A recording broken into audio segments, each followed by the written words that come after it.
so I feel like I need to fix my posture as well in this episode. I'd like sit up straight.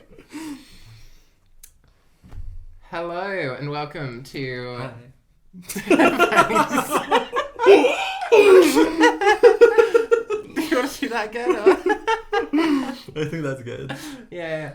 Welcome to Two Sides of the Screen podcast. This is episode 1, officially. We did film a pilot episode, Madam Web, where I probably called it episode 1 at the start of that. I don't know. These will be uploaded at about similar times, so you have a good 2 episodes to see if you can tolerate us or not.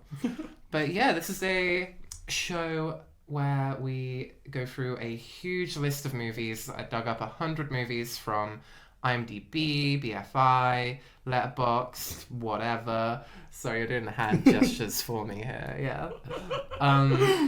And we're going to go through one of them every week in a movie club sort of style. We're going to let you know what we're watching next week. We will pick it somewhat randomly at the end of the episode, and we would love to hear some comments on whatever we're covering next week. But yeah, this first official episode is about La La Land, which we picked from the list. I can't remember which list it was picked from now. But again, We have like a million of them, so... We do have like 100 of them. I think it was maybe Letterboxd or something. No, I think it was the Oscar winners. La La Land didn't win an Oscar. Well, no, Emma Stone did, so... Well, that can be in the trivia bit. La La Land nearly won an Oscar. The guys went up on stage. Who did it lost to? Moonlight? Oh, okay. Yeah. Sure. No, they said La La Land, and then everybody got up on stage to accept the award, and then the guy had to be like, no, Moonlight won. We didn't win. Thank you to everybody, but like, no, Moonlight won. We didn't win. That's embarrassing. It was I would really never show up to Oscars again after that, like legit. I love having a choice to show up to the Oscars or not. Imagining a world where you can decide to not show up to the Oscar. Yeah, like give me a year. Like, hello. Yeah. But yeah, La La Land, the city of fame, fortune, prestige. So yeah, let me recap the film first. What do you think it's about? What's La La Land about? So Evan? for people who I don't didn't know... introduce ourselves. Oh. Oh my god, Hello. what an awful first episode. No. My name is Tori. I'm Ivan. There we go. Introduction's over. Exactly. That's Yeah, it. we're just aspiring film students because we're only in foundation year, so aspiring film students to Not even film students, just inspiring. Exactly, and the goal is to expand our filmic knowledge with all of these classic movies that everyone's going to say, you haven't seen La La Land? You haven't seen Pulp Fiction? That's me, by the way. I'm doing an impression of me right now. Yeah, that's you to me, actually, like, daily. Yeah. So, what do you think La La Land's about? Okay, so just to like give a short synopsis for everyone, La La Land is basically like a musical slash rom-com in a way, and it's about 2 people in LA trying to find their American dream. Like, she is an actress, aspiring actress, but she just works at a coffee shop, and he wants to be a jazz musician but doesn't work as a jazz musician at the start. They got together with a lot of twists and turns, and it doesn't work out well. They split up, but they both like manage to be successful in their own careers, and the film ends basically with them seeing each other for one last time.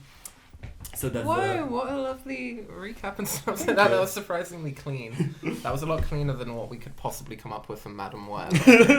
I also did a good job at recapping Madam Web at the start. That's why I wanted to do this one too. Yeah. Like, I feel like just recap films very well. No, that should actually be your show. It should just be the recap. Yeah, just like in 40 seconds. Like, Yeah. No, genuinely. But yeah, I watched La La Land like last night, literally, and did you watch it like 2 times now, or?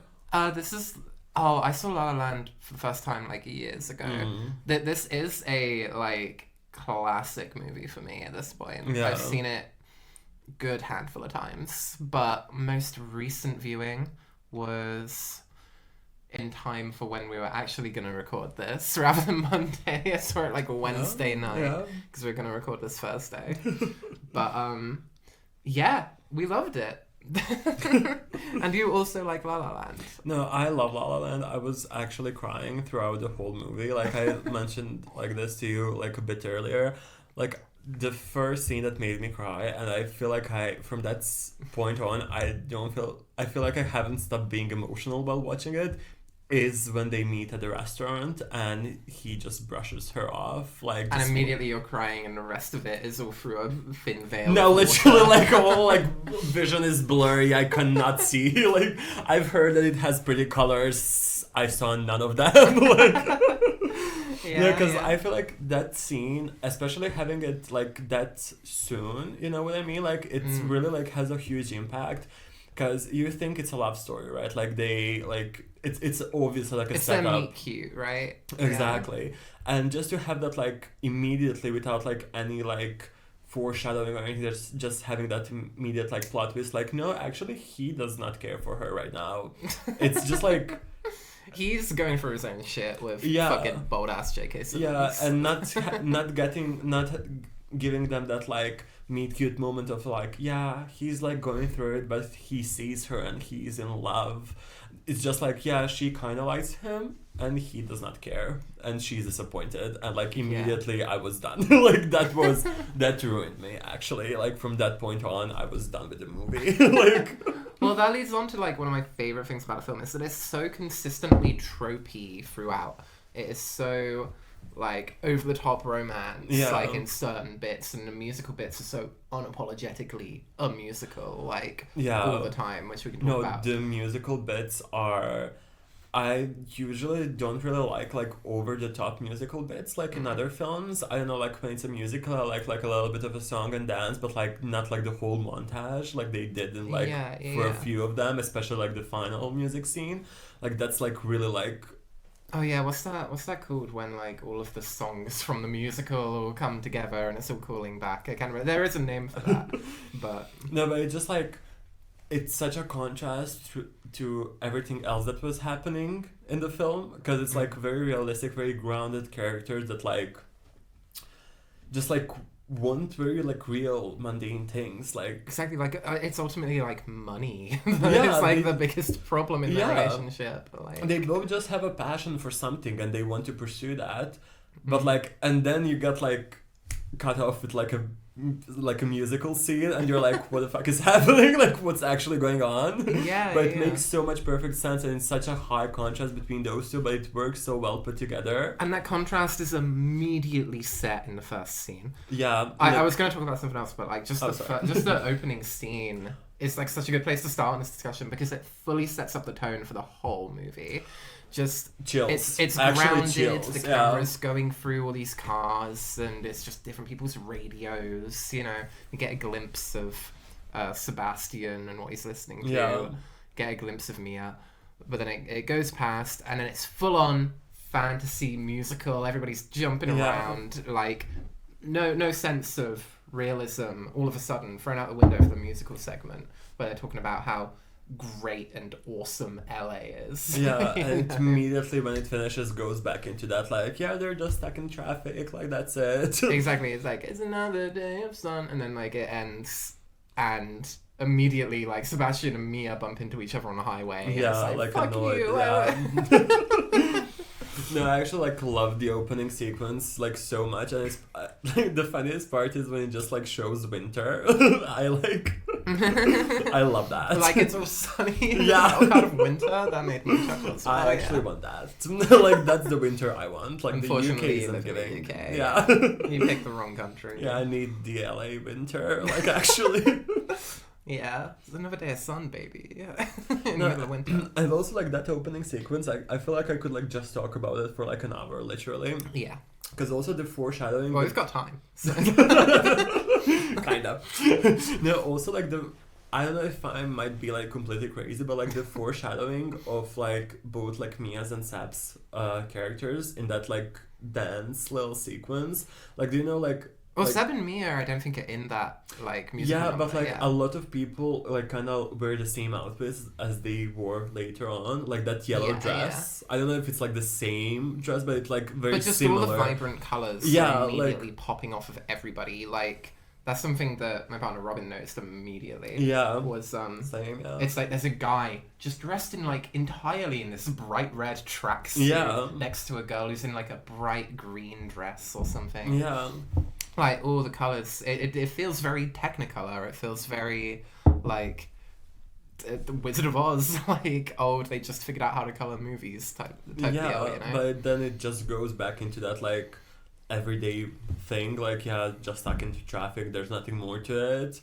Like it rides that line between like reality and total like dreamlike sequences so much. Yeah.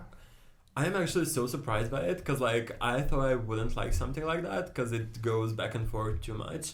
But like in this specific case, somehow they made it like perfect balance between the two. Yeah. And I think it's mostly to do with just like I just love the characters. Like I actually don't really like them that much. Well, I guess people, but you like how they're written. Exactly. Yeah. Like as like if we're looking from that standpoint, like of like how they're both written, they're so realistic. Like they're so incredibly real. Like I can see both of them in like people like every day, which like which is fantastic, especially considering they're both like main characters. You know what I mean? Like they really set the story and like make it even more realistic, and that's what makes those like musical scenes like. But then fun. again, they're both stereotypes at the start. Yeah, as we were talking about today. But like they're both, you immediately understand them. Just from it's the guy who's obsessed with jazz. Jazz is the guy who's obsessed with jazz. He's a perfectionist. You know, it's the one thing he can talk about. That one jokey line where it's like, "Does she like jazz?" Well, what am I going to talk to her about? You know? Like, and when he's then he talking ended about up his sister. talking about jazz. I would actually leave if that happened to me. I was all like that was the scene that actually annoyed me. Like him just talking about jazz. Like I did not care. Like oh, I love jazz. I love people good for talking you. about Like jazz. I thought it was cute, but I can totally like see that happening like in real life and annoying me. But then again, like it's a good example of like a really realistic dialogue. Like the dialogue felt so natural, and I think not only like it probably also has to do with the acting from Emma Stone and Ryan Gosling.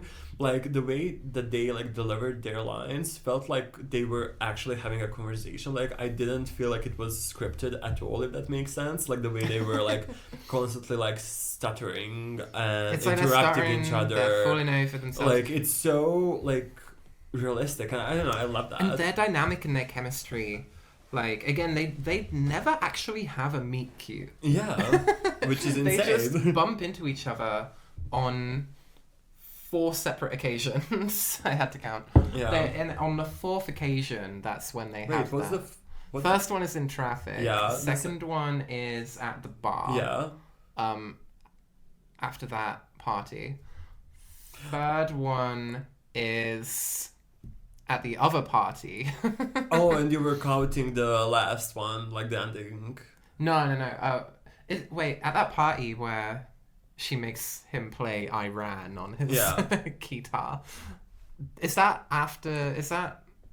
when they like meet and have the dance and like yeah, it is. Sorry, so they have 3. On the 3rd time they meet. Yeah. That's when they actually. Yeah, that's right. when. It's because like the scene was in the day, but then the dance was in the evening, and I was like struggling to figure that out. Yeah. But no. Yeah. So they bump into each other at least twice before they like actually have their like romantic kick it off moment, and then still they're just bullying each other the entire time. It's like she's making fun of him, he's making fun of her, and it's like proper mean stuff. Like when he's saying like To be fair, I usually dislike that type of dynamic between characters in rom-coms. I feel like it's so stereotypical to have them like, yeah, we don't actually like each other, but they obviously have like some chemistry. But like in this, Oh, that's not good if I have that buzzing on the table. oh my god. Oh my god. No, but in this case, the way that they went from like disliking each other to like actually liking each other made so much sense for me. Because usually in rom-coms it's just like a fast jump. Like it's a like they're teasing each other and then they stare at each other and kiss. Like that's it. But like here we know that she was kinda liking him before. Like especially again where I started crying, like that where they met at that like restaurant slash bar, he was playing and she was kind of like, oh my god, he's good, like I want to compliment him on that and stuff like that. Yeah. But then also it made sense why she wasn't fully into him, because like they don't know each other, like literally, and like he's exclusively been a dick up until that point. Literally, yeah. Yeah. And then they keep being a dick, they keep running that facade. Yeah. And then yeah, you get to that dance sequence where they're like again still bickering with each other, and it's like, oh, what a like wonderful, what a lovely waste of a night or something. Yeah. Like that whole dance sequence. Waste of a wonderful night. Waste of a wonderful night, that's it. Oh my god, that Like- scene was so aesthetically And pleasing. they just like, she just has like tap dancing shoes just like in her bag. It's like you just have to like believe that. In the film, like you become so immersed in those dance sequences that yeah, of course she has fucking tap like dancing shoes. they make 'Cause it's- sense somehow, you know? Because it makes sense emotionally Yeah, exactly. rather than literally. And I love a film that can just fully commit to saying, fuck you if you're trying to follow the logistics of this. Yeah. Like, follow the emotions, the characters here. Like, I this also is what the story is cried. about. Yeah. I also cried there when he. It's gonna be a lot of this. Yeah, actually, when he walked back to his car, like. Oh, when he's I like, was- yeah, no, I parked over there. Walks in the opposite Yeah, direction. yeah. I was like, because it was funny, but then I started crying because I was like, oh my god, he actually didn't park over there. He was just like He wanted parked to like all the way back at the party. Yeah, he just wanted to spend time with her, and I was like, done actually, like. Like, oh, that's so fucking sweet. Yeah. No, actually broke me for the like 5th time probably up until that point. Yeah. Well, that's where, again, that scene is so important because it's where I start to see all of the musical segments as entirely, like, metaphorical, you Yeah. know? Because that whole dance scene, you can just imagine that instead of that, they just had a really nice, deep conversation and connected and bonded with each other while keeping up this bickering facade. And they felt like a real connection. Like, you can imagine that is what happened literally. But what is a better way to convey that? Through a fucking tap dancing sequence. Because it's like, they're playing off of each other. They're shooting it back and forth, and they're getting to know each other and share this moment together. Exactly. Like I said that Video Game Donkey is like a video game guy, but he actually again has a proper review of La La Land and Whiplash. Whiplash is also on the list. I'm hoping that we get to it at some point. Same director, Damien Chazelle, who is crazy good. But he mentions like he shows like a scene from Twilight of like just the main characters kissing, and it's just kind of like gross. It's just showing them kiss, and it's like that's not what love feels like. Love feels like this, and it's like the scene at the end when they like smash together and the music swells and the camera's spinning around and they're all dancing. It's like La La Land, better than any other movie, encapsulates how love feels. Well, better than any other movie. That's a stretch. Like, I don't know about that. Some like other movies have gotten there. Like I saw All of Us Strangers, and that kind of did a good job recently. But it's if you definitely think like about up there, how love feels, like specifically, like you can show people kissing, you can show people fucking, you can show a really cool conversation between two people, and they have good chemistry. La La Land, through its filmmaking and through its like dance choreography and its musical scenes, makes you feel it just like in your heart and soul. And that is, I think, what makes the core of the movie so emotionally resonant.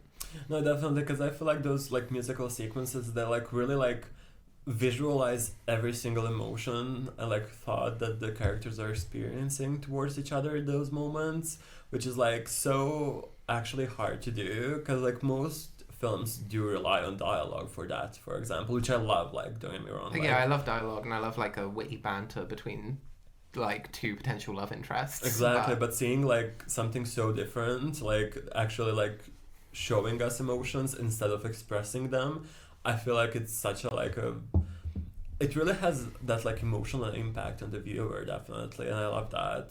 Yeah. Oh my god, are there like any things that you disliked about the film? There actually were a couple tiny little nitpicks that I had.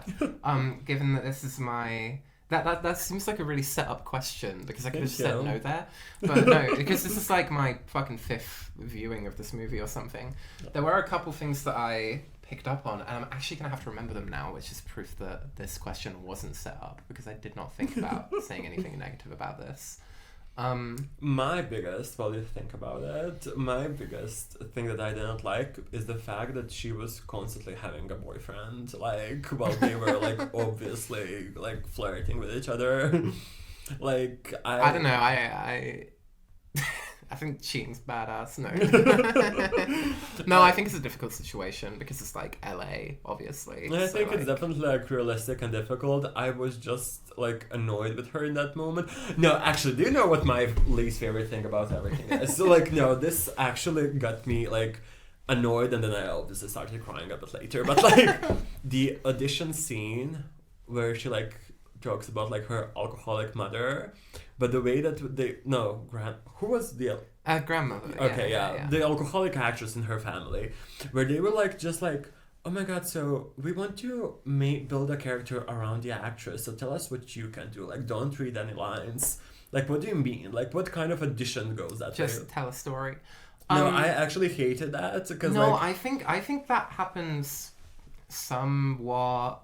Well, I think the whole point is that it's rare, right? And that it's like a big break for somebody who's genuinely honest.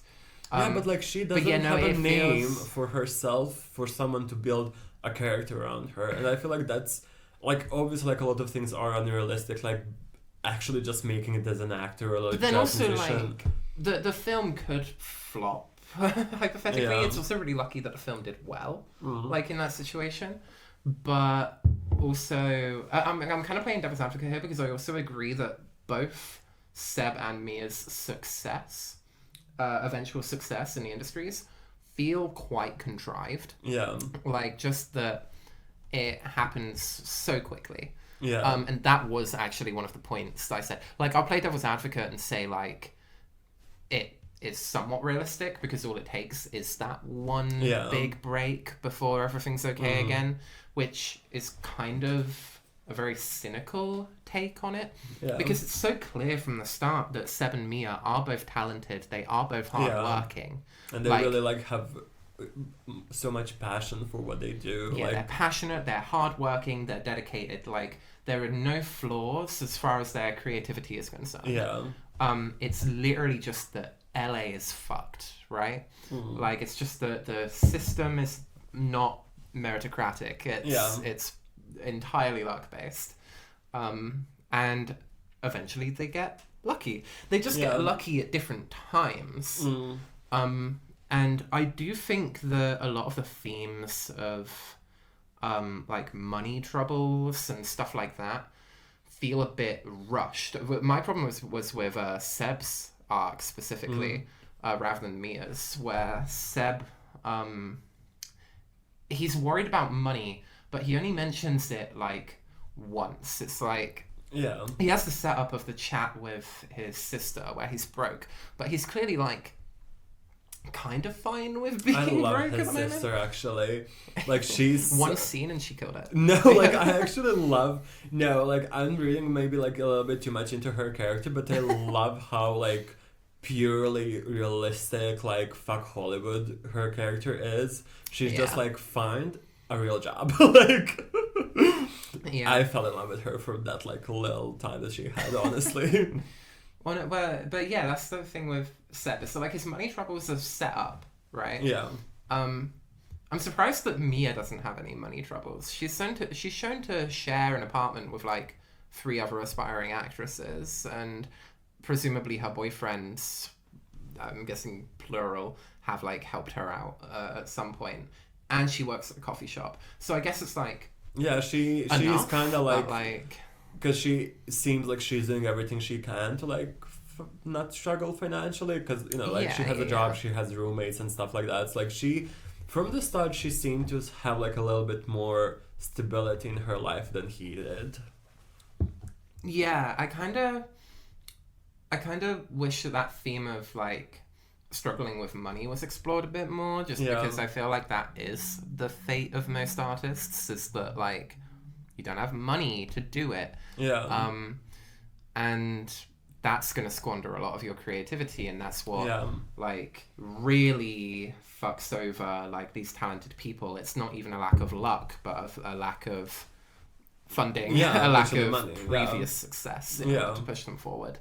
And that's not really explored. It's like Seb is poor, but it's like entirely both it seems like he's poor as a choice, right? Yeah. He's choosing to be poor because he could get a side gig. Like, he could also work in, like, a coffee shop or, like, do some labouring and then do jazz on the side until he has enough money to do whatever. And then, it is a choice. He's presented with this choice eventually when John Legend comes up to him and it's like... Yeah, there we go. John Legend comes up to him and he's like, hey, do you want to join my band, aka stop being poor? And he literally just makes the choice, stop being poor. He's just like, And so, like, the money trouble themes are just, like, not explored that much. But I also don't... But it's also not the story it's trying to tell. For me personally, I think that like, I like to see those themes develop more, in which case watch a different movie. Yeah, literally. No, but actually I fully agree. Just using money as a plot point rather than, like, a broader theme that is affecting these characters, I think is, I wish it was just, like, a bit deeper. No, I definitely agree, like... And it's rare, like, that we agree, like, this much.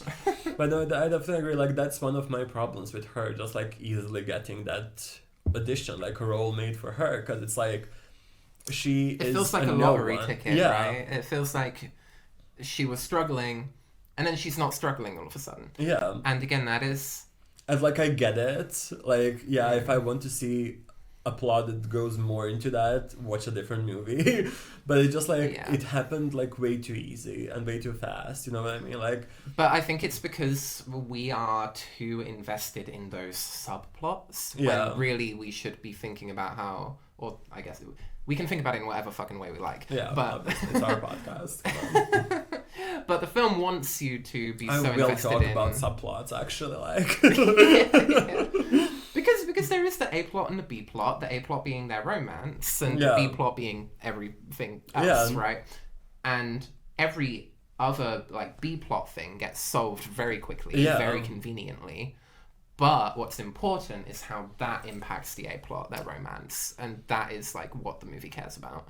And that story's fucking great. No, yeah, definitely. It just, for me, like... It's just in service of the plot. It feels contrived, right? Like, because, like, they started off with those B-plots, like, financial struggles, career struggles, whatever. They started off with, like, this is going to be a huge thing, and then it just isn't. Which, again, I get it, because it's not the main thing, but, like, it feels like it's building up constantly just for it to be solved, like, in 2 seconds. It is literally, like, you see that he's struggling to keep an apartment. Yeah. You never hear about it again. Exactly. Until Mia is living with him, is on the call with her parents. Yeah. And it's like, he doesn't have a stable gig right now or whatever. What Mia is saying isn't even... I don't believe that it should be enough to trigger that insecurity in him anymore. It's like, I guess he cares more about I'm reading into it now. I'm understanding as I'm talking about it, because when it's just him, he doesn't give a shit. He doesn't care. All he cares about is his jazz and opening this jazz club. It's all because of Mia, because he's in love with Mia, because he wants to see Mia succeed, and because he wants to put a roof over her head and all of that. That is the only reason why he would even give a shit about money in the first place. I just want like a little tiny bit more. No, but it's also like, I get what you just said, but also like he kind of has to care about money, considering he's living in LA and struggling as a jazz musician. Well, again, it feels like a choice for him to care about money at any given point. It's exactly. Like, now I have a girlfriend, I have to care about money. Like, yeah, it's just like, I wish we were kind of shown a little bit. Like, if it was developed a little bit more, like, I would love that. I still enjoyed it, and I still love the film, but like, those, like, little tiny things that I wish I could, like, just get a little more of, like, a deeper understanding of them, you know what I mean? yeah, exactly. Because ultimately the film isn't about money troubles. It's kind of about the cynicism of LA. Yeah. But again, that feels like more surface level if you actually want to delve into why LA is so shit. Yeah. It has a lot of LA criticism just dotted throughout it, and those themes and commentaries don't seem so developed, because ultimately they both become successful. So, like, is LA good or bad? That's also one of the things I can't say I didn't like, but I was a little bit unsure about, is like, so they're constantly trying to set up LA as this like super hard, bad place where unless you have a connection to someone or whatever, unless you're which is a whole song about having to sleep with somebody to get a fucking gig, like, right? unless you have that, you won't like make it. But then you have two main characters who just like make it effortlessly. I mean, like not like fully, but you know what I mean. I get like, what you're saying, conveniently. Yeah, exactly. It's like they didn't really do anything more than what they were already doing. Exactly, and like what's the message? Like, is LA actually bad as they thought it was, or are they just? I mean, they are kind of lucky, but like, should people even try, going to LA and making it big? Or because I guess the change that Sebastian made in order to be successful, if you don't want to just boil it down to a choice, was taking Mia's. Well, Mia didn't even necessarily want him to go into the band. Like, Mia wanted him to just save up money to open the jazz club. Yeah. And then he just kept doing the band instead of opening the jazz club. And I understand how you would get, like, so folded into that, but surely after, like, a year or so, you would have enough to open the jazz club. But when they have that talk about it, and she's like, oh, so this is, like, a long-term, like, thing then? And he's like, yeah, it's like, just gonna do it and keep doing it and keep doing it. It seemed he forgot about the jazz club so quickly. Quickly he forgot about the jazz club, because, like, surely after, like, a year, you have enough to open a jazz club or something, if this band is, like, as successful as they present it to be. Yeah. Which, again, they show him on, like, podcasts and, like, filling fucking arenas. And that's all within a year. Like, this whole movie takes place within a year. So, like, insane. Yeah, so, like, if they're that successful that quickly, surely you have enough money to dip and open a jazz club in less than 5 years. I have a question about that argument scene. What was the symbolism of the green there? Because the green was really, like, sticking out to me. It's all, like, green light, yeah. Yeah, and I couldn't, like, figure it out, honestly. I would have to watch another video essay in order to okay, so it's not, like, something that's obvious that I just missed. Okay, no. Amazing. If we're going to talk about colour, the really obvious ones are Sebastian's red, Mia's blue. Yeah. And as soon as they meet and fall in love, everyone starts wearing purple. Yeah. And that's really obvious. The scene that broke me in the ending, like blue, red, purple, is when she's walking out of his jazz bar and there's neon blue light on her face, and she turns around one last time to look at him, and it's purple.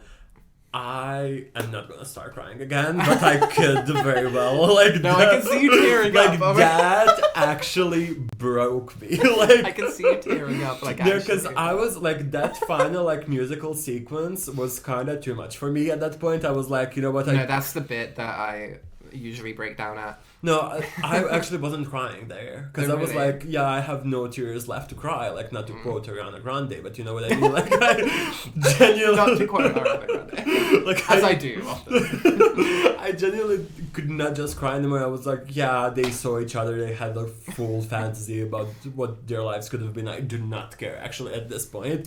And then the fucking purple light on her face, I was like, okay, you know, like, here we go again. Like, funnily enough, that's what broke Robin as well. I don't even think they noticed the lighting, but it was because I usually start crying like as soon as they like start playing the like City of Stars tune, like immediately. Yeah. That nearly got me this time. The last time we watched it, which was maybe only like a year ago or something, I was like properly sobbing like throughout the entire end sequence and for a good like 20 minutes afterwards, and like Robin was comforting me. This time it didn't get me so much. I cried like a little bit, but it broke Robin this time. Yeah. And like of course they were like tearing up at that whole musical sequence, but for them it was when she turns around and they just smile at each other. It's like the most subtle smile before they leave. That is apparently what broke Robin. I was just like, that single smile. No, I was like knowing everything that they've shared all of this and that nothing we can do about it but enjoy it, like reminisce and think about what could have been. Like, I don't think I would actually like break down in that scene if it wasn't for the purple lighting, and it just clicked in my head. It was like, oh my god, because it was so obvious. Like she went from blue to purple as she turned around, and I know, like, it's just too much for me. That smile just symbolizes the acceptance of it. It's like they go through all the fucking stages of grief in that like fucking musical segment, literally, and end up just accepting it. And do you think crazy. that they were good for each other? I think something clever that the film does is like it hints that there maybe are some quite unhealthy tendencies, like before their big argument in that dinner scene. Like they have bits of bickering, bits of like really poor communication before that, just as like a little bit of foreshadowing that get brushed off by both of the characters because they're so self-absorbed in what they're doing. And then it makes that dinner scene come to a head. But again, I think this is a problem that I have with like a lot of real life romances and also fictional ones, is that most of your problems could be solved with one more conversation. Like 99% of your problems could be solved if you just talked one more time. Like give them like one more chance. Literally, it's like if me and like Robin broke up with each other after just like one fight. Yeah, that's what I do. Genuinely. That's not real love. You fight for that, you know? You fight for that. You reconsider. And then if it's a pattern, then like, that's clearly like a problem. Yeah. But because we never really get to see that it's a pattern, it's just kind of one big blowout, and then clearly Seb is like really fucking apologetic. He's like totally realized where he fucked up. Give him 3 strikes, you know? Like, give him 3 strikes, because he was a huge dick in that scene. Like, he was so shit. But, like, give him 3 strikes. He was lovely before that, you know? Like, just talk it out. I don't know. I kind of feel like they were the wrong person, right time trope. And yes, I said it that way. Like, I think they were, like, not the perfect match for each other, but I just feel like they found each other in the perfect time to they kind of like really needed each other, like exactly in that moment. Exactly. And I don't know, but I just don't feel like they would actually work out long term. I feel like the biggest thing, the film isn't on your side with that one though. But they did not work out long time. Like, they clearly had separate lives. Like, that's the whole point of the... I think something that's really interesting to me is the casting of Mia's eventual husband. Why? Not to be, like, a prick about him, but he's, like, so not Ryan Gosling. Which is like he's so not Ryan Gosling. He seems so normal. He seems almost very similar to the guys that were hitting on her early in the movie. He looks very similar to her past boyfriend before Seb. Yeah, I actually did think they were the same person at first. Yeah. I mean, they might be. I can't remember, to be honest, if it's the same guy. I'm pretty sure that they're not. Yeah, I thought it was a brand new guy, but But yeah, like, he looks very similar to all those other guys Yeah. that she's just, like, dating and isn't really into, you know? And so I think, like, the film, purely from the casting, just because I'm, like, so... But also just because I'm so not invested in their relationship, because Yeah. I want to see, like, Mia and Seb together. I actually do not. But the thing is that final scene, like, makes you... like, see everything that could have been, Yeah, potentially, could have, but if things just went right. I know it didn't. Yeah, I think it's But- like, I don't think that whole like dream sequence was actually ever possible, and I think that's the whole point why they did have it. They were like dreaming of what could have been, but If they were both different people. exactly, but Yeah, they are yeah. not. They are who they are, and that just isn't possible. It's like literally a full fantasy that they had. Like, it was the idea of each other that they had when they were together, Yeah, true. and that's why they do not work out in long term, because like they're actually like completely different people, and like Yeah. Also, Mia is a way better person than Seb. oh, definitely, I love her. Like, I did Like- have a problem with her, like, you know, like Loki kind of almost cheating, but like No, she did, but... yeah, but like I can like She went like, sorry, and then like ran away. Like, I'm totally gonna fuck another guy. yeah, but like she genuinely is a better like person than he is. Like, let's be real. Yeah, because, although it switches point of view between them, like, Yeah. it definitely feels more like a Mia movie. Like, Oh, I it think you is. learn a lot more about her and her character's more fleshed out, and she is less of an asshole all the time. Isn't If Seb's she like problem- officially the main character and Ryan Gosling was like the supporting cast, or was he also like nominated for like the main actor? I don't know. I could maybe Google that. Because I know like she was everywhere after that movie, because like she was the main lead. I don't know if he was classified as a main character too, like the main actor. I'm literally gonna... I might as well just Google all of his Oscar nominations. Which is a lot. La La Land received the most nominations with a record-tying 14. Oh, tying. Tying with All About Eve from 1950 and never. Titanic. So, Gross. yeah. List of accolades received by La La Land. There's so many. Oh my god. Best Actress in a Leading Role. Did not get any actor nominations, to be fair. Gosling just didn't get nominated, so I can't really tell. He didn't get nominated for Best Actor or Best Supporting Actor, as far as I know. So I think that he wasn't then like the main like lead role. If he like, because if he was, he would definitely get nominated for that. Yeah. Because the performances were both great. Oh, yeah, definitely. They were both insane. No, like insane. Like, I love them. And they have such good chemistry. No, where were we before I asked that? Oh, yeah, we were saying how it seems like more of a Mia film than a Seb film. Yeah. That's, yeah, I Oh, can't okay. bring it back. I lost the train of thought completely. No, I agree, because like I feel like, again, the whole way to success, it feels more like she was like we were watching her get successful and like accidentally seeing her boyfriend get successful too. That makes sense. Like, that's It's because how I you felt. also see her full process. Because although the audition seems sort of out of nowhere, Yeah, it is technically her play yeah, that put her on that path. If she didn't do the exactly. play, Yeah, she would have never gotten this very, very, very lucky audition. yeah. I also cried during the play. The play's kind of cool. Yeah.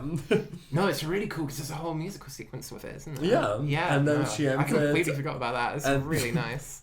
literally cried, and then she ends it, and it's like 2 people like in the audience. I love that though because it's so like putting your heart like on the line. It's totally what like theatre is. Like, Yeah. really. Probably. But again, that scene right afterwards, you have the comically awfully timed evil people being like, oh my god, she can't act, stick to your day job. And what cartoon are we in now? What cartoon are we in? It's supposed to like, because it's supposed to switch between fantasy, like very fantasy and very grounded. Yeah. There are certain bits where it's supposed to be grounded, but it doesn't feel like it completely. but it doesn't super feel very grounded like that bit specifically. Yeah, I actually stick did to your not day mind job. that. It's like, you could say that like she would feel that way regardless of what they were saying. Yeah. But like, how often do you actually hear people chatting shit about you behind your back, like actively through a wall or something? Let's ask our classmates.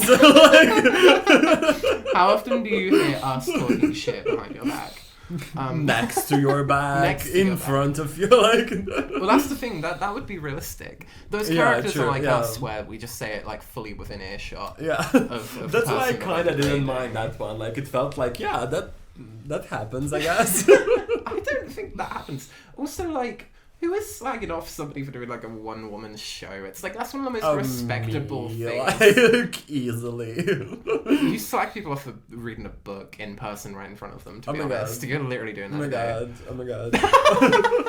I'm calling you out. A Sorry. little, what do you call it? A little sneak peek into like our personal lives. We can get personal. We can get parasocial. Yeah.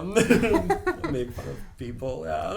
So no, maybe if both of those people were you, then like Yeah, it's a it just realistic makes so much situation. sense. Yeah. That's why it felt realistic to me. Like I really like saw myself in those characters. So yeah. He's like, yeah, cringe. Why are you talking about Paris? Yeah. Awful. No, but yeah, like I didn't.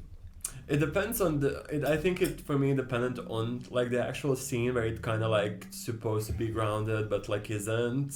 You know what I mean? Like it depended on the actual scene if I liked it or not. Like for that one I didn't mind it, but then again like the audition one was horrible for me. Yeah, So I because that feel- didn't feel very grounded Yeah. to you. For me, that felt fine, honestly. So yeah, I guess it's like different levels for different people. Yeah. But It depends on like exact one. I think we find it a lot easier to be negative about a movie than we do to be positive about it, because we both love this movie. Yeah, right? we I feel like were we spent ripping it like to 30 shreds, minutes like- nitpicking. We spent 30 minutes nitpicking. We both love this movie. It's Well, so beautiful. I like it. I wouldn't say love. I love it personally. I think it's I don't like musicals generally, which is like a broad statement. Yeah, I but kind of do. It's Yeah. just because I don't find one that is this subversive, which was the point that I was going to start with. I never got to, and I forgot. I completely forgot it. Go for it. Um, You got it. Yeah, because the fact that it's so tropey, so over the top, it loves the fact that it's a musical. Yeah. But then it has just enough subversion to keep you on your toes, like the entire time. To be Yeah. like, where is this going? The fact that they don't get a meet cute at the start. Exactly. They, you know, it takes 3 interactions for them to even start interacting with each other properly. Yeah. The fact that they don't get together at the end isn't necessarily a subversion for something like this, but the way that they do it feels like they should, but it isn't about that. It's about the what ifs, about like somebody being so influential to who you are, and then you just move on with your life. Yeah. Which is a very Gorgeous. real story, unlike most rom-coms where Yeah, where they just like end up together. That's it. it's like, no, sometimes somebody is very, very impactful to you, and then you just end up never seeing them again. That's why I feel like they shouldn't like actually adapt together, because I just don't think. I just feel like they were met each other at the perfect time to like influence each other the best that they can. And that's it. Like that's where their story ends. And honestly, there's something so romantic about that idea in general. Because also like they did end up on like a fairly good terms. Like I mean, yeah, it's a They breakup. smile at each other at the end. Yeah, but you can And see they that say like, there's "I'll always love you." yeah, there's no hard feelings in the end, which just means like they will always have that like little love for each other, where they're like, yeah, this is the person who like helped me get to where I am, even though we are not together, because like we do not want to be. That's actually a really hopeful interpretation of the ending, to see it, because I feel like my interpretation is that there's a sort of longing Oh. There's a sort of I really like that interpretation. Yeah. But I think mostly because of all of the what could have been in that final sequence, which like really hits with me. It's just like a theme that I fucking love, and it gets me every time. Like the what could have been sort of time travel-y sort of stuff just fucking gets to me. And I just fucking lost my train of thought completely. But no, that interpretation of it actually being quite hopeful, that they're just like both okay with it, look back at it fondly, they're fine, you know. That is like supported by the fact that they like smile at each other at the end and leave, like they don't try to do anything about it, because like, and I mean, it's not like they're in a position where they can, but I mean, it wouldn't be the first time for her to do that like while she's in a relationship, let's with be like honest. a kid. Yeah, it wouldn't be the first time, to be honest. And from as far as I know, he was single or something, I don't know, like they don't show that he has like a girlfriend or anything. anything. So like, even like we know that she before that didn't have any problems with like striking up a conversation while she's with someone. Well, actually, that's what I was saying about. It feels like they go through like the 5 stages of grief throughout that entire song, because it's it feels like this longing, this like, God, I love you so much. I wish I could be with you. Fuck, I'm fucking melting to the floor. My heart's being ripped out. And then they smile at each other. Yeah. And it's just like, never mind. We've moved on. We're both doing our shit. And we just look back at it fondly. And the fact that you get all of that with no dialogue is fucking insane. It's crazy. No, but like, I feel like that scene, like you said, like no dialogue, but I think everything else was so perfect. Like the acting, the lighting, the set, the music, like everything tied in like so well that you truly did not need any dialogue. Yeah, exactly. And like, I know we both love like dialogues, like yes, give me 2 people sitting and talking, but it's also amazing how we got that throughout the movie. Like we truly got those scenes where they were just like regular people just like chatting, and that's it. I think it's like because I believe that there like totally is a world where things could have worked. I think ultimately it's not important necessarily that it didn't. Yeah. But I think that they're like that in some alternate reality it could have. I think that's the too painful much for me. part. Like hypothetical alternate, like metaphorical like alternate multiverse reality. of La La Land isn't what I expected. Metaphorical alternate reality. Yeah, like a not like a dreamscape Doctor land. Strange Spider-Man situation. No. But like I think. Yeah.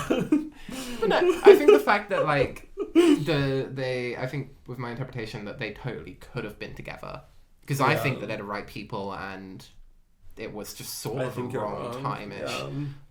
I think I'm we found a way to have like a Madam Web argument situation. Yeah, of course. A Madam Web type situation. We really webbed into this one. Yeah. Sticking with that. We're webbing into La La Land. Exactly. No, because truly, like, if they were right for it, I always believe, like, in real life and obviously in films, if 2 people are right for each other, they will end up together. And, of course, like, we did not get the rest of their lives in the movie. That's like, a really nice way to see it, yeah. Yeah, like, if it's meant to be, it's meant to be. And, like, for them, they did not end up together, which just means that they were good for each other through that specific time, and that's it. Like sometimes you just need people to enter your life and then leave it, which they did for each other. Yeah. And I think that's it. Like they truly have no need to end up together, and that's why she left. Like I completely agree with you on like a logic way, but like the film captured me emotionally so well. It's just that like I want them to be together because the film made me feel what they're feeling and this like love that they share for each other. And yeah, again, I believe that that's intentional. I also like very pragmatic way of looking at it. I don't think either are wrong. Like I think that looking at it pragmatically, like that they weren't supposed to be together, Otherwise, they would be together. Like, Mia could have looked him up at any point, I Yeah. guess. Like, And also, they're both famous Yeah, but- in LA. Like, there's so many ways that they could have they found could have each other. bumped into each other. Not even bumped. They could literally, like, 5 years. Instagram, like... The fact that it took 5 years for them to see each other again is like... Like, they obviously weren't searching for each other. Like, and Exactly. when she was, like, when they arrived to that And again, the jazz fact bar... that she leaves afterwards. No, is and, like, even when she arrived, her husband, she kind of was surprised that it was Seb's jazz bar. She was very surprised. Yeah, she wasn't expecting that. So that just, like, makes me think, yeah, she truly did not care about They him. completely moved on and didn't look back. Yeah, exactly. Um, And of course that they're going to have that little spark when they see each other again, because they haven't seen each other and in they a long all of a time. sudden have to confront all of these things that they clearly haven't thought about in 5 Yeah. years. And ultimately, they're You just can- like... you can get it. Yeah. In the end, they were just like done with it. Like, they were like, okay, cool. yeah. That's it. No, I And I totally truly, like, think that's love the that case. ending. I think, like, the ending is also... I literally think the opening scene and the ending scene are two things that I... Like, if you just showed me those two, I would be like, yes. Like, that. Yes, I immediately, I love this. Literally, Yeah. I do not need anything else. Because I think, like, and this really says so much about the movie, that from the start to the finish, it's just, like, perfect throughout the whole thing. Like, it's just so amazing. The pacing is so good. It doesn't really stop. And Yeah. it doesn't feel rushed. Except for like a few plot beats that we already talked about. Yeah, but, but like- like generally, like, it feels like very much. I don't know if this is just me, but for me, it felt like slow, in, like, emotional way, if that makes sense. Like, I felt like I was slowly, like, getting to, like, feel for these characters. Like, I didn't, like, immediately relate to them. But, Yeah, like, it wasn't rushing it like a lot of rom-coms do, where Yeah. it's like, here's the relatable protagonist, and it's like, oh no, I'm so But relatable, the and then I pacing bump was- into a guy, and yeah. oh my god, he's such a heartthrob. Yeah, but It's not like still that. the pacing was kind of fast. Like, you can... Like, things just kept happening all the time. I think, like, you get to know both Mia and Sebastian as they get to know each other. Yeah, and I Um, really like that, actually. Yeah. You're not really given too much context that, like, before they meet. Yeah. And then they have that conversation and you're mostly learning about their dynamic and how they interact as Yeah. they're both spouting information that you already know. Exactly. Yeah. But that's what you're learning is their character, how they interact with each other, their chemistry, their dynamic, rather than information. Yeah. So yeah, no, I completely agree. And also, like, I just loved, like, also what I mentioned to you, like, I could not figure out what year the plot was happening in. Yeah, no, it feels so timeless. And I throughout. actually really like it. I like how... And I think it also has a lot to do with filming, like, the way they filmed it. Like, I feel like it's such a perfect mix of, like kind of modern aesthetic and then, like, really old school filming. And for some other shots, it's, like, very, like, feels like modern filmmaking with, like, really, like, old aesthetic, like, old sets. Yeah, And it just, like, truly makes it timeless, because, like, it transitions between those two, like, very, like, smoothly, and you don't, like, feel it, actually. Yeah, well, again, the film feels so nostalgic for LA, for Hollywood, for film in general, Yeah, I've and never musical been- and theatre, Yeah. and jazz, right? It feels so nostalgic for all of that old art.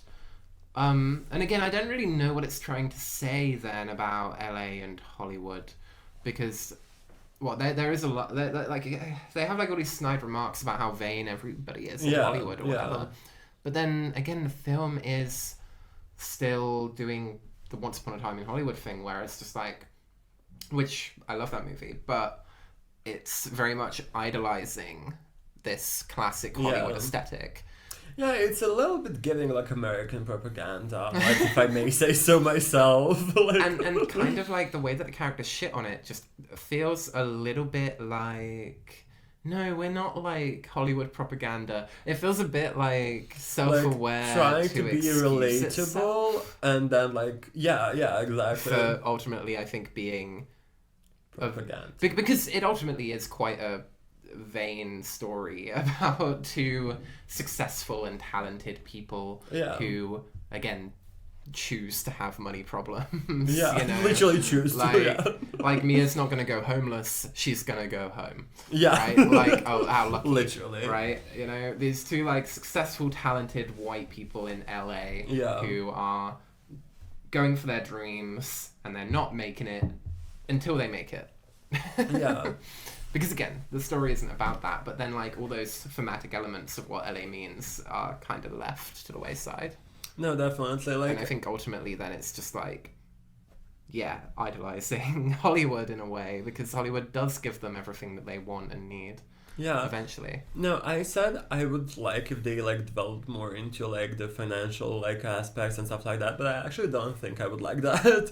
I feel like if they try to do that, they would make it even more like I feel like they would end up making it even more like Hollywood propaganda. Like, yeah, they're like poor, but they're actually super rich because they're in Hollywood and everyone makes it in Hollywood, but they're like struggling for like 2 days. And I feel like I would that would actually make me like the film less if they did that. Yeah. Now that we're talking about it, I can see that as like a very intentional choice to leave that part completely out as much as they can, just to make us like feel for the characters. Like, yeah, we know they're struggling, but like don't make us care too much so we don't read into it too much. So it's because it's a romance, you know, like concentrate on the feelings, not the facts. It just happens to be set in LA. Yeah.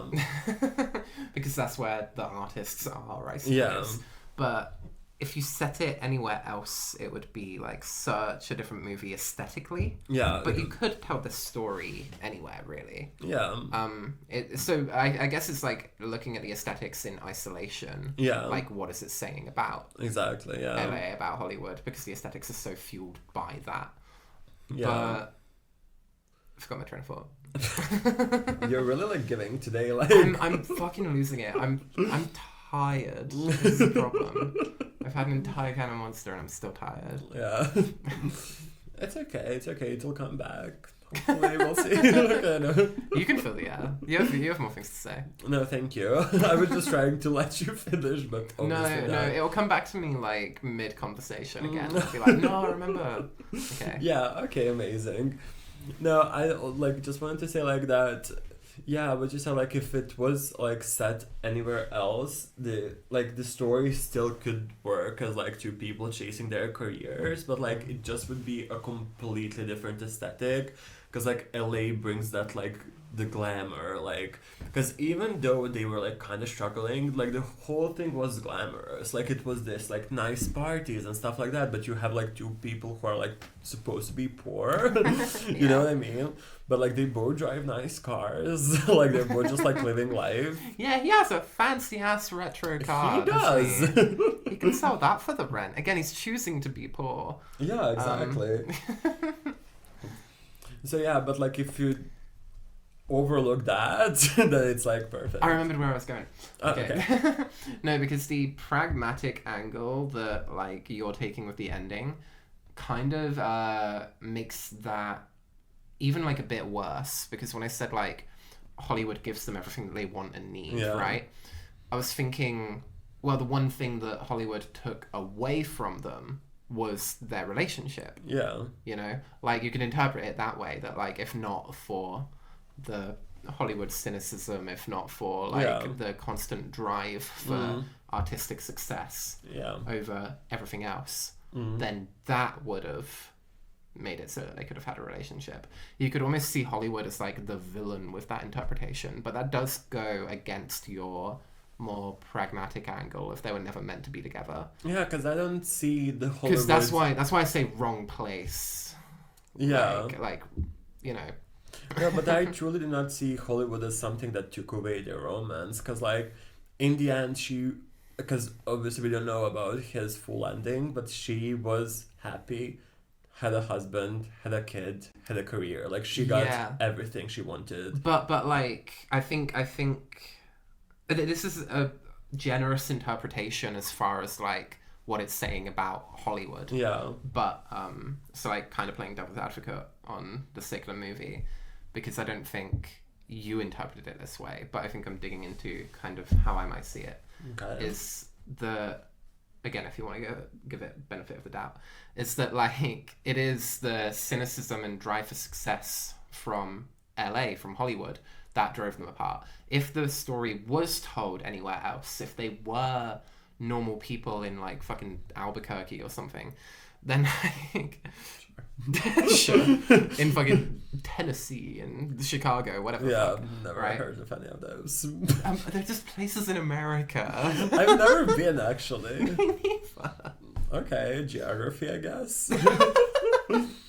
Geography, I guess. My I geography still not teacher know. actually taught us that the pyramids were built with like giant alien hands that had like anti-gravity like machinery.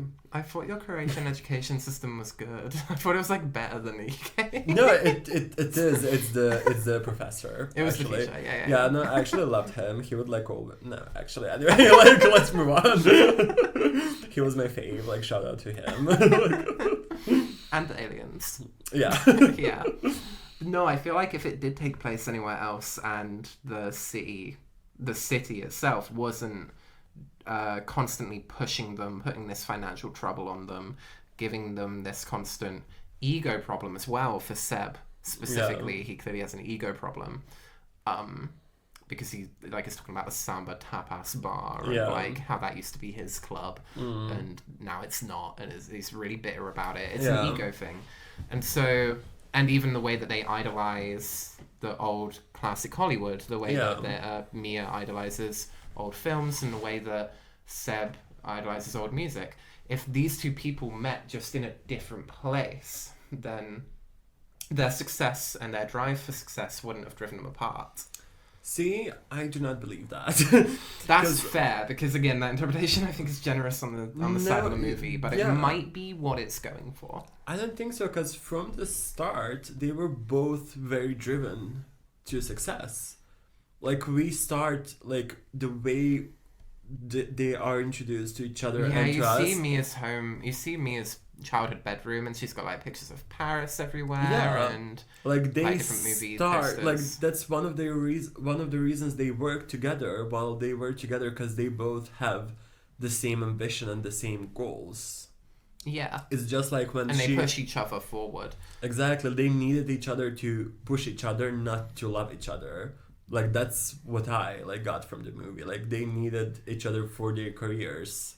Because if anything, it's not Hollywood that gave them success, it's each other. Yeah. Like, but they went, like, to Hollywood on purpose to search for that success. They wouldn't have stopped, So they put themselves into that situation, and they helped each other throughout. Yeah. Again, ultimately, if maybe they had one more conversation, or if, like, Seb just wasn't a fucking dick about the band, then, like, maybe things could be different. But again, that's just, like, not Seb's character, so maybe they weren't meant to be together. Exactly. And in which case, all of the commentary about Los Angeles is kind of pointless. Yeah, but, exactly. Yeah, I think all of that is true. I do agree. I just think it's interesting to try and give it a different interpretation. No, but I feel like it's just so obvious. Like, from the start, we're watching them trying to get successful, and they just end up in a romance. But, like, their drive to why they are the way they are was success in their both, like, respective careers. So yeah. I don't know, I just feel like, again, like, the Hollywood commentary was just, like, like, just there to, like, make it seem like we are not romanticizing the idea of Hollywood, but we actually are. Like, it totally is. Yeah, like, that's Which is fair, 'cause it's, like, Hollywood movie. Yeah, of course, like, they needed to, like, you know, do something about it. It's like, because, again, Once Upon a Time in Hollywood also does it, but it does it unapologetically. I feel like this film is constantly apologizing. Yeah, no, for definitely. glamorizing Hollywood. Actually, yeah, basically. For being set in Hollywood. It's constantly apologizing. Which, again, like, I personally don't mind. Like, I think it's a flaw in a certain way, but, like, in, like, a certain sense. Yeah, but I can still, like, fully enjoy the whole film without, like, that bothering me or taking away same. I think, it. like, all of these nitpicks that we're talking about don't hinder our enjoyment of the movie much at all. Yeah. Don't hinder... We're just... like fucking analytical brained, and so we're trying to like pick it apart because I feel like that's what we can talk about the Yeah. most. Because I do agree that Because if everything we else we both- agree on. Like, we agree on all of the good things. Yeah. Like, everything is great, and because I'm not a video essayist, I can't just, like, pick out, yeah, like, what oh my every god, color the green means in color. each Like, yeah, scene. exactly. Like, the choreography, great. The music, Yeah. fucking excellent. The lyrics, the dialogue, Yeah. awesome. And 10 out we of did 10. cover all of that, but there's Yeah. there's not a lot to dig into when we both just agree that something is great. Yeah, I like think. that's it. Like it's good, and I have no notes. Like, what am I supposed to do about it? I have no notes on Yeah. all those things that I like, yeah. No, but for me, honestly, like overall, this isn't like a film that I feel like I would want to watch again. I feel, because I know like you've seen it multiple times. For Yeah. me, it's just like one of those films that you watch once. It's really emotional. You have like a whole journey throughout. But I feel like if I were to watch it again, I would also like probably cry. But like I wouldn't like feel the same impact, if that makes sense. I feel like it's one of those timeless films that can be watched by anyone at any time. But like I don't feel the need to like watch it again. I don't feel like it's that deep. I feel like you just need to give it a bit. Maybe, um, yeah. Because Robin felt a similar way because I said, like, I've got to watch La La Land. Do you want to watch it with me? Yeah. And Robin was like, not really that hyped. Because, of course, Robin saw it with Yeah, me yeah. like a year and a half ago when we last saw it. And that was their first time seeing it. And when I said, do you want to watch La La Land? They were like, not really super fussed. And then like halfway through the first scene, Robin was like, oh my god, I'm so happy I'm watching La La Land. What the fuck, this is incredible. I forgot how fucking happy and joyful this movie Yeah. is. Like, I'm so fucking happy that I'm watching La La Land. Like, all it took was the first half of the scene to, like, pull them back into it and be like, Yeah. I was thinking about it, and I was thinking about how I was crying, and I'm like, I don't really want to go through that again. Yeah. But again, that first scene just pulls you straight into all the glitz and the glamour and the joy, and Robin was immediately like, oh my god, I'm watching La La Land, this is great, Yeah. actually. So I think if you just give it a year, Yeah, so it you might still be- won't want to watch it again. Yeah. but But if it happens, yeah. you would absolutely love it, because I feel like that's the way that I always am with the movie as well. Yeah. Because I feel like, yeah, I have a really good understanding of it. Mm. I don't feel like a rewatch would give me much more. But then again, you're just sucked into how joyful it is. And that experience, I think, just washes over you every time you watch it, especially if you leave a bit of a gap. Yeah, probably. Yeah. Because I feel like it's too heavy, but like too to the point to where I just like I don't want to see that again. But that's the thing, is you forget how Yeah. genuinely enjoyable their romance is and their Yeah. connection is, and how sick the fucking dance sequences are and the musical sequences. They drag you right in, and you're singing the songs and the melodies, Yeah. like, just to yourself after the fact. And they're proper earworms. I love all of the songs so much. And yeah, it's just one of those films that, like, really affects you every time you watch it. And I Yeah. think because it ends on a sour note, or at least a bittersweet note, Yeah. I think that's kind of what you walk away with. And then the second you turn it on again. I just also like you said, like it ends on a sour note, but I think it's interesting because like for me it really did end like on a happy note. Like I was Yeah, that's crying, fair. but like I truly felt like it was a little bit bittersweet. I can understand that, but like for me it was like a very like satisfying ending. Like I felt like I do not need like, oh my god, for them to get back together or something. Like, I just feel like it was so satisfying to just watch them live their life happily ever after, just not together. Yeah, that's interesting. Because again, like, me and Robin don't feel that way. Yeah. Like Robin was saying, like, it's not fair after the end, you know. And I totally Yeah. feel that. That's totally how I feel about it as well. Yeah. And so, honestly, because this is a podcast that's going out, and we are hitting a time limit.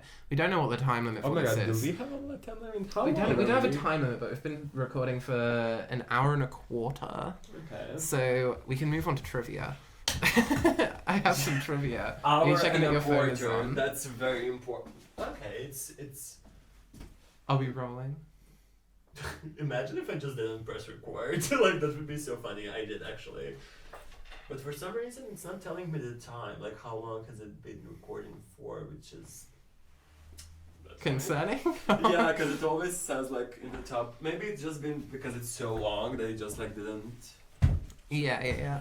Like, let's... Fingers crossed! Because, like, it's a square, but there's no, like, the time isn't anywhere. Oh, okay, so, yeah, like... no, numbers is too big. Yeah, so, hopefully we're still on air. on air. But yeah, so, because this is a podcast, you can tell us what you think. I haven't looked into the camera the whole time because I'm fucking terrified of it. Oh. But it I'm has not a actually. pretty little case, so you can It does look have at a pretty little case. Thank you. But, Robin actually said it's a really nice case. They didn't like shit on it like you did, so... Just saying. God, I'm so sorry. But, yeah, you can let us know what, like, your interpretation of the ending is. I'd be really curious to see if anyone people... agrees with me. If anyone agrees with either. You do have... That's always interesting, yeah. You do always have at least a different take on a I movie. do. even I've if we both- noticed that. Yeah, like, We you agree have on something most things. different to say about a movie. It's always like such a big take. It's not like, oh yeah, I actually feel like this small. It's like you have a completely different interpretation of the ending. Like we didn't watch the same thing. we did just not watch the both same movie. both enjoyed the movie, but did not watch the same thing. Like, But no, I would be super curious to see if anybody listening to this actually does have a different interpretation. Maybe did you love it? Did you hate it? What would you rate it? Anthony Fantano, give us something like that. We can look at those next week if anybody listens to this, along with whatever our next movie is going to be, which will be selected later. Yeah. But I've got some trivia. Oh my god, I love trivia. I've got some trivia. Oh my god. I had some trivia and then I googled something else and so Ooh. disappeared. Oh my god. So, like plot twist. So Ryan Gosling learnt all of the piano bits Okay. himself. There was no hand replacement, no CGI. He just fucking learnt it. Well, good for him. He spent 2 hours a day, 6 days a week in piano lessons, learning the music by heart. Oh, that's fine. I think that's fucking insane. I think personally. that's like, as he should. So, like, I don't. I know that you're going to be a very catering director one day. You're going to be like, just learn the fucking piano. Just do it. The mouth. Literally, like, what's the big deal? Yeah.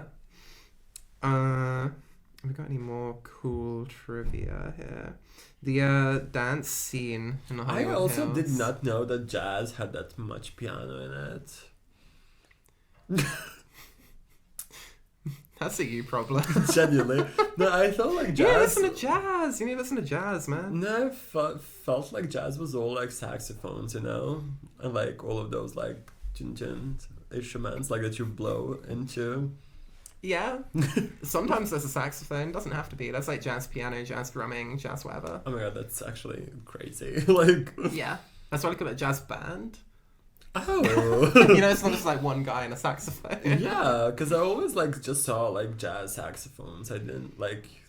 That's actually so interesting. Well, That's real Whiplash, his trivia. other movie, Yeah. is actually entirely about jazz. Oh, that's disgusting. Actually, like. And it has a bald guy. So you're gonna hate it. Traumatizing, actually. He's the villain, though. Oh, So it's okay. okay. Yeah, she should be. No, Whiplash is entirely about a jazz drummer. And Okay. the music is great. If any film is gonna get you onto jazz. I don't know why a film would get you onto jazz instead of just jazz getting you onto jazz, but... I have nothing against jazz. I just can't really listen to it on my own time. Yeah, that's fair. We need to go to like a jazz bar at some point. Like, I love jazz bars, but I feel like jazz is just too instrumental for me to enjoy completely. Like, I need some Taylor Swift lyrics in it, you know? Like, need like slam poetry. Yeah, exactly. Yeah. But no, the dance sequence in Hollywood Hills takes place in the magic hour, dusky purple twilight. They had 30 minutes to film that because apparently it's natural lighting, which is crazy. Like why the fuck would you not? The whole dance sequence. Yeah, like it's all like just natural light. Yeah. Oh. Or at least like the sunset is. So I assume they had like big studio lights, but the sunset is real. Like the twilight dusk sky or whatever. Yeah, that's good. That's crazy because why the fuck would you not just do that on a soundstage or with visual effects? Yeah. That is insane that they did that practically, which meant, they had a 30-minute window to film. They got 5 takes of it over 2 days. Oh, okay. Yeah. That's cool. Which is kind of fucking crazy. And that's like... all really cool trivia. No, the music stops being a musical at the moment Seb and Mia stopped being happy. The next song was sung at the audition when Mia starts feeling joy again. There's no songs about how Mia's depressed, if you notice. Like, she goes home, no music. Yeah. And she comes back and she only sings a song when she's in the audition. Yeah, we kind of like went over that because like it's the whole contrast because like music is... Because it becomes grounded again. Yeah. But I guess like their love is never really presented in a grounded way. It's only when they like break up. See, that's why they aren't meant to be. Like they were like they just had like perfect ideas of each other in their heads and that's it. Yeah. That makes sense. Yeah, I actually had a correct take on this one. Like, I actually watched the movie. Like,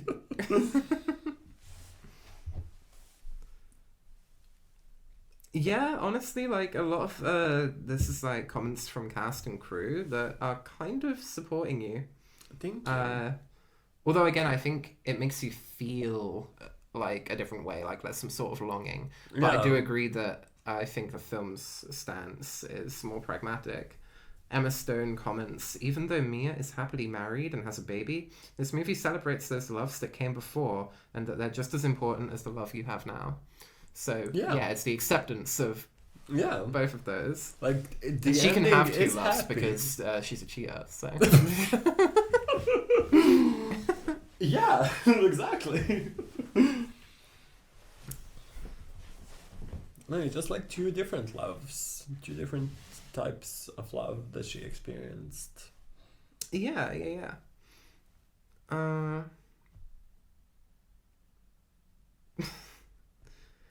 Yeah, the rest of this trivia is like it's not that giving, interesting. Yeah. It's not giving. Yeah, we are more interesting than that, I guess. Like, what useful trivia. The word fool was not just representing the season, but also the fool that would happen in their relationship. Okay. Yeah. They can take place in any month. Literally. Any season. Doesn't matter. Literally.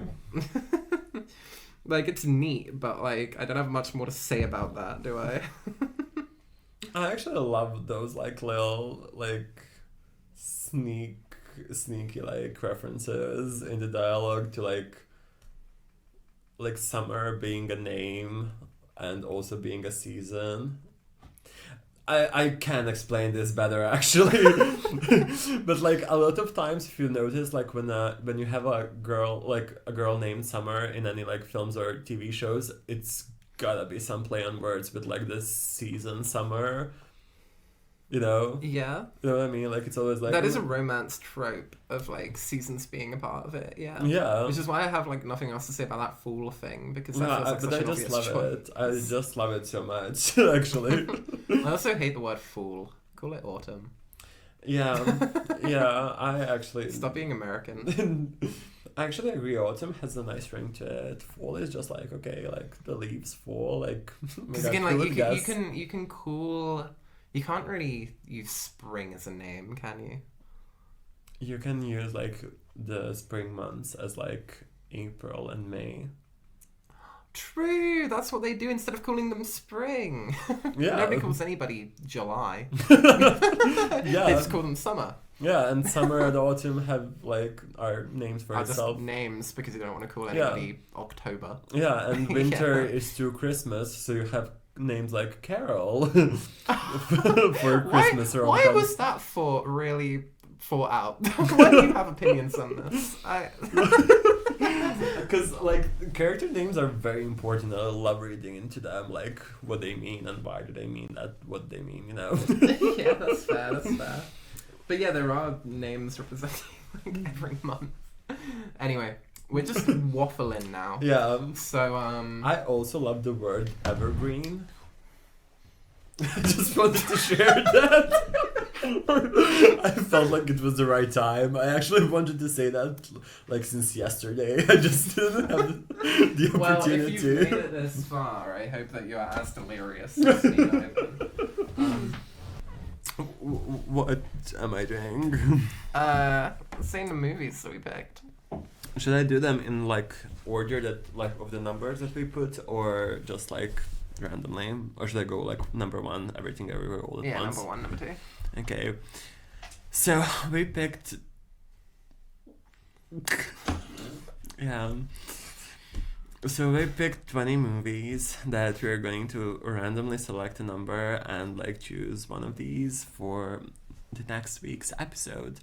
So basically we went from 1 to 5 movies that I've seen and want to see again, from 6 to 10 movies that I haven't seen but want to see, 11 to 15 movies you've seen and want to see again, 16 to 20 you haven't seen but you want to see. So let's start. For number 1, Everything Everywhere All at Once. For number 2, Scream. For number 3, Get Out. For number 4, Black Christmas. And for number 5, 500 Days of Summer. Fitting. For number 6, I feel like you've turned into like a radio host now Thank you. rather than like a podcaster. It's like you're being so smooth with it. for number 6, Dead Poets Society, because Taylor Swift is releasing an album called The Tortured Poets Department, 19th of April. Yes, every time I read that one, I have to say that. I'm sorry. Number 7, 10 Things I Hate About You. Number 8, Black Swan. Number 9, Vertigo. And number 10, Portrait of a Lady on Fire. Now for Tori's picks. Number 11, Pulp Fiction. Number 12, One Flew Over the Cuckoo's Nest. Yeah, you got that. You got that. Sure. Number 13, where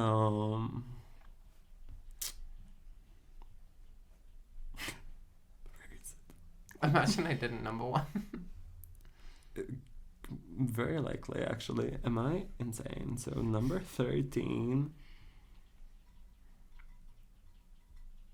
If you can find one, it's gonna be Monty Python and the Holy Grail then. Whiplash. Never mind. There we go.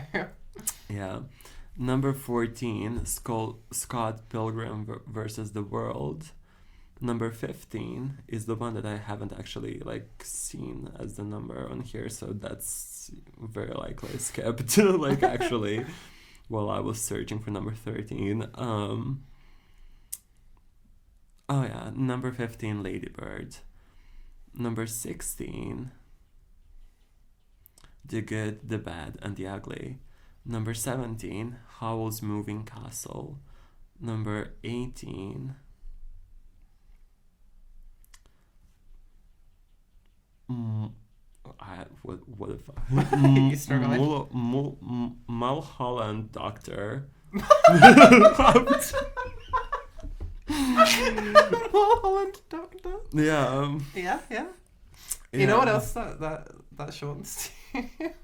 No. Drive.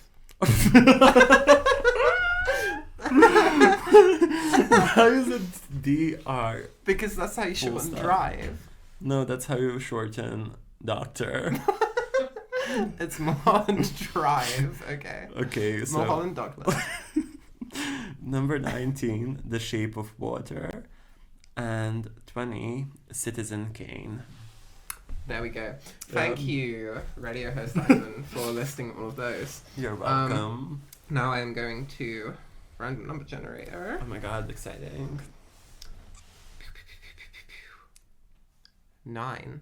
That's one of yours. Oh my god, that's It's one of evened mine. out because it was one of mine last It's week. one of mine that I haven't seen, though. Yeah, so what was number 9? You're gonna have to help me because I cannot Can read. I just like... I cannot read. Okay. Number 9 was... This is Stan... Oh, Vertigo. Oh, we get to see Alfred Hitchcock. Yeah. That's convenient. Oh my god, low-key. Should we just finish Rear Window as well and do like a double feature? Sure. We only saw like Oh my god, 75% of Rear Window. So yeah, why not make it like a double episode of Rear Window and Vertigo? Yeah. And that was so we can just talk about Alfred Hitchcock more generally. Yeah, I just feel like Vertigo isn't that long. No, I don't think so. I don't think any of Hitchcock's movies are like crazy long. Yeah. So it could very well work out, yeah. yeah, no. For the few people listening that don't know us personally, we are currently working on a Hitchcock-based Literally. unit in class. So this is actually Winnie so the convenient Pooh, for yeah. us. Winnie the Pooh adaptation in the style of Alfred Hitchcock. Yeah. So yeah, that's great. Let us know what you think of Vertigo and or Rear Window, because we can talk about both, I suppose, if Yeah. we finish Rear Window. And we will actually try and look at comments if this actually gets uploaded. And if it gets comments. And if there's like a single comment. If you are the one commenter, then we will read your comment. That's the thing, because nobody's watching this, we can guarantee that we will give you attention. Yeah. So it's like really, it's I actually guaranteed cannot parasociality. guarantee. Like, really. I feel like I have things to do. Like, you know what I mean? Like, We will read every comment because we don't get enough of them. That's Sure. that's the vibe. At least one of us will read your comments, actually. So Hopefully they'll be more interesting than the La La Land trivia. So, yeah. but yeah, thank you so much for watching. Thank the you so first much for episode. tuning in for today's episode, and that's No, what- well, I was gonna do an outro, but it seems like you have one prepared. No, Don't worry, I I'll let you was go. doing an like- outro. I'm sorry. Like, I need to do my signature wink to the camera. Like, Oh, hello. okay, yeah. So yeah, that's all for today. Thank you so much for You're tuning doing the outro in. while like knocking the table with the Oh, mic I'm on, so sorry. it's gonna like sound like Okay. terrible. So thank you so much for watching and for tuning in today. And that's it for today's episode. And we will see you in the next one.